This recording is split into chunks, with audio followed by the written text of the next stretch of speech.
Governor, I want to get your initial reaction on Joe Biden's very wide sweeping pardon of Hunter Biden. You were a recipient of a pardon from President Trump, but categorically different from this one. Your thoughts, Governor? Well, two things, Charlie. Number one, I didn't break a single law. It was all politics. Conversation started by then President-elect Obama. He went to the White House for 8 years. I went to the Big House for 8 years. He ran away and sold me out and made a deal. It was political horse trading. I would never give in to the corrupt weaponization of non-crimes. And so, they crush you when you do that because they rig the system. But Hunter Biden's guilty of the things that, he pled guilty to, probably a lot of other things as well. So there are real crimes there. Now, I'm a father, and I have to say that if I was in Joe Biden's shoes and that was my child, I would probably have done the same thing.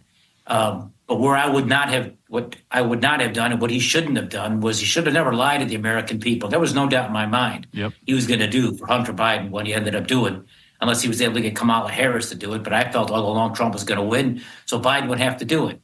And Biden knew it, and he lied to the American people and treated them like chumps.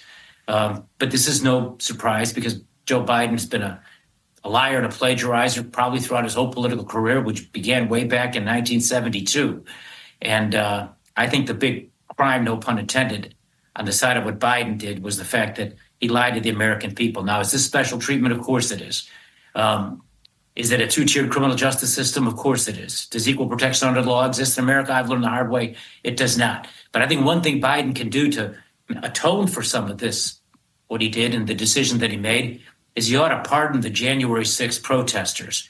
And they ought to apply the same standard to the J6 protesters that was applied to Black Lives Matter protesters, where few, if any of them, were charged with crimes or convicted of crimes. In fact, I don't know that any of them were.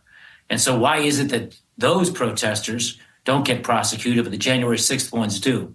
So if Biden wants to do something that would be constructive to heal the wounds in this divided country of ours, he ought to pardon the J6 protesters. And while he's at it, he may want to think about just giving a blanket pardon to Trump and everybody around Trump who was persecuted by those Democratic weaponized prosecutors who've abused the rule of law and are destroying our democracy. That is well said and well put, Governor. And just remember, you spent 8 years behind bars. I mean, that's a political hit job.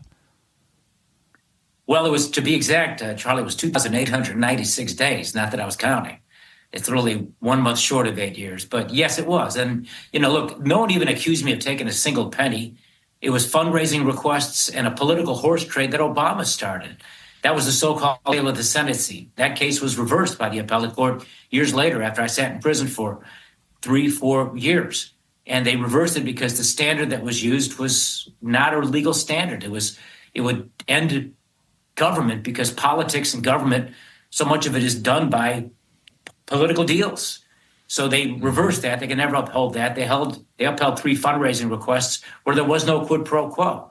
And at the second trial, because they failed to convict me at the first trial, the judge, who was totally corrupt, wouldn't allow us to even say the words quid pro quo, much less instruct the jury that you had to have a quid pro quo, express quid pro quo, in order to convict anybody for fundraising requests that were made by third parties, not even made by me.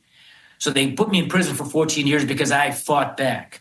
And they hoped to bury the truth. And to this day, they're still covering up 98% of FBI tapes that they recorded that show that I was telling the truth and showed that they were lying, and frankly, exculpatory evidence. They are corrupt.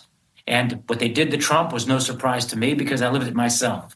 But the irony of it is, and the danger for our country, Charlie, is that what they were able to do to a Democrat governor at the AAA level, they believe they could successfully then do to a Republican president at the major league level, the leading opposition candidate of the party in power.